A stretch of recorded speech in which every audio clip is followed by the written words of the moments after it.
Okay, today we're going to continue trying to solve equations.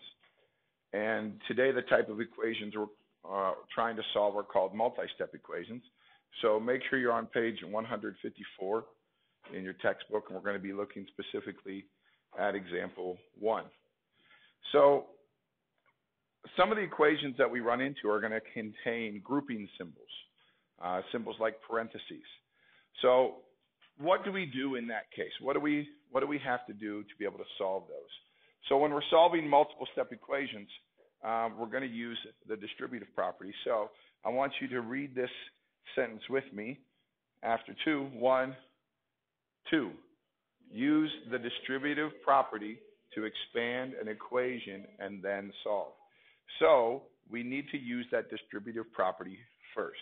If you take example 1, you will see that there are parentheses on the left side of the equation. So according to this advice we have at the top of the screen, it says we need to use the distributive property first, and then we can solve.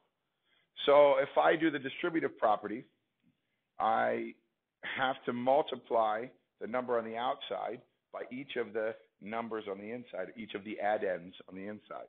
So if we do 15 times 20, we get 300, all right? So 15 times that first number is 300. You want to bring down the same sign that's in the parentheses, just bring that straight down. And then I've got to do 15 times the d, which is just going to be 15d. And all of that will equal 420.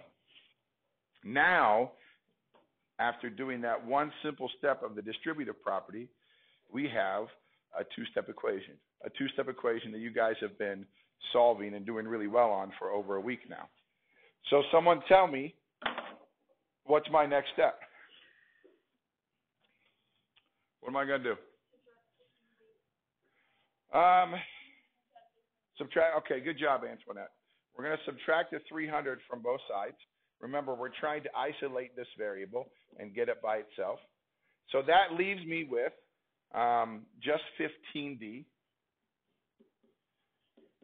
And 15d equals 120. Now I have one more thing to do. What is that? Antoinette says to divide both sides by 15. Someone tell me, why are we dividing by 15? Jamie. We want to get d by itself. And what does 15d mean? When you see 15d, what does that represent? It represents multiplication. Great job. Okay? So the opposite of that is division. I'm going to divide by 15 on both sides, and that will leave me with d equals 8.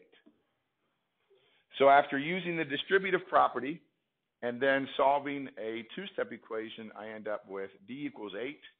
If we are to plug this back into the original equation, if I take the number 8 and put it all the way back in here, then I can do 8 plus 20 is 28, and you will find that 28 times 15 does equal 420. Are there any any questions on the first example? All right, we're going to do one more, and then I'll let you guys get started by yourself. In the margin of your textbook, go ahead and try this example. We've got 2 times the quantity 10 plus p, and all of that equals 42.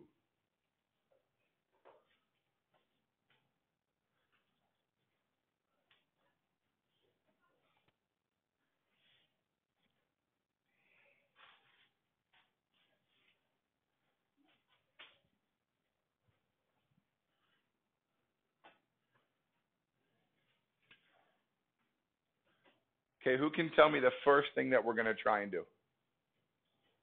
Only 2 people? 3 people? 4 people? 5? Okay, that's better. Trey. Very good. So Trey says we have to multiply the 2 times the 10 and the 2 times the t. So if we get 2 times 10, that's 20. We bring down the sign that's already in the parentheses. 2 times t is simply 2t.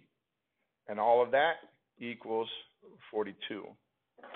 Now you should have something that you recognize, and that is a simple two-step equation.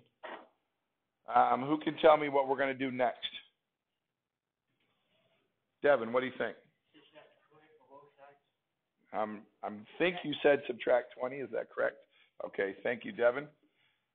Subtract 20 on both sides. Remember, okay, the subtraction property of equality. Whatever we do on one side, we have to do on the other side. We keep our equations equal. 20 minus 20, this is what we call a zero pair, and it cancels out. We are left with 2t equals 22. Now, someone who has not answered yet, tell me, what's my next step? Micaiah. Divide by 2. Once again, we've got multiplication here, so we do the opposite, the inverse operation, which is division. Divide by 2 on both sides, and we get t equals 11. If I want to make sure that I have this correct, I can take this 11, put it back in the original equation. What's 10 plus 11? 21, and 21 times 2 does in fact equal 42, so we know we have done it correctly. Okay, are there any questions?